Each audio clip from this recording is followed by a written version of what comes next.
Bienvenue à cette présentation sur l'exécution des contrats en droit français. Ce sujet fondamental en droit des obligations concerne tous les acteurs de la vie économique et sociale. Nous allons explorer les principes clés qui régissent la formation et l'exécution des contrats. Commençons par deux principes essentiels, la liberté contractuelle et la force obligatoire des contrats. La liberté contractuelle, consacrée par l'article 1102 du Code civil, permet par exemple à un entrepreneur de choisir librement ses fournisseurs et de négocier les termes de ses contrats d'approvisionnement. La force obligatoire, énoncée à l'article 1103, implique que ces mêmes parties sont tenues de respecter leur engagement. Si le fournisseur s'est engagé à livrer 1000 unités par mois, il ne peut unilatéralement décider d'en livrer que 500. L'effet relatif des contrats, c'est un principe posé par l'article 1199 du Code civil qui signifie qu'un contrat ne produit d'effet qu'entre les parties contractantes. Par exemple, si une entreprise A s'engage à acheter des matières premières à une entreprise B, l'entreprise C, concurrente de B, ne peut pas exiger d'A qu'elle lui achète également des matières premières en vertu de ce contrat. La stipulation pour autrui, prévue à l'article 1205, permet cependant de faire naître un droit au profit d'un tiers. C'est le cas, par exemple, d'un contrat d'assurance vie où le souscripteur désigne un bénéficiaire. L'article 1104 du Code civil impose que les contrats soient exécutés de bonne foi. Cela implique loyauté et coopération entre les parties. Prenons l'exemple d'un contrat de bail commercial. Le bailleur, qui constate un début de fuite dans le toit, doit en informer rapidement le locataire, même si la réparation n'est pas à sa charge. Ne pas le faire serait contraire à l'obligation de bonne foi.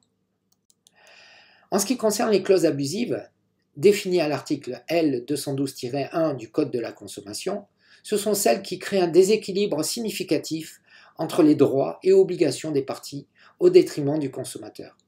Par exemple, dans un contrat d'abonnement téléphonique, une clause qui permettrait à l'opérateur de modifier unilatéralement les tarifs sans possibilité pour le consommateur de résilier serait considérée comme abusive. On peut aussi citer la mise en demeure, qui est un acte formel par lequel le créancier somme le débiteur d'exécuter ses obligations. Imaginons un contrat de prestation de services informatiques. Si le prestataire accumule du retard, le client peut lui envoyer une mise en demeure par lettre recommandée, lui donnant un délai pour achever les travaux sous peine de résiliation du contrat. Ce qui nous amène à l'exécution forcée, prévue par l'article 1221 du Code civil, qui permet au créancier de demander au juge d'ordonner l'exécution en nature de l'obligation.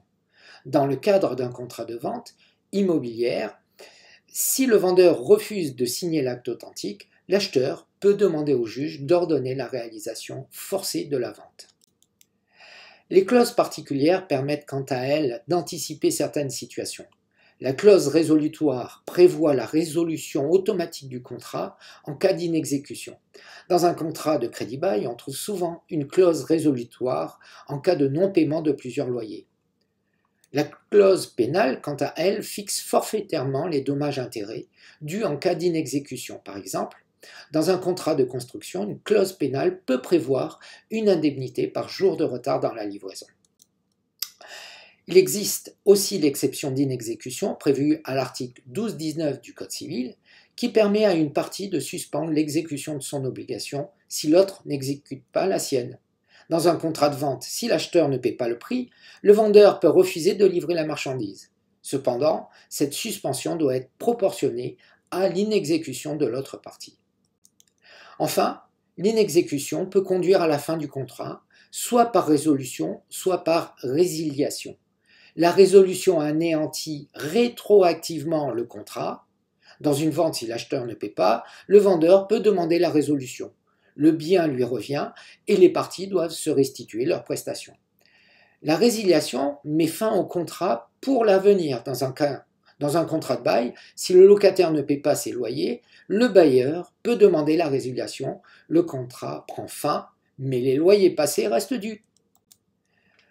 Ces mécanismes juridiques, bien que techniques, sont essentiels pour comprendre comment les contrats fonctionnent dans notre société.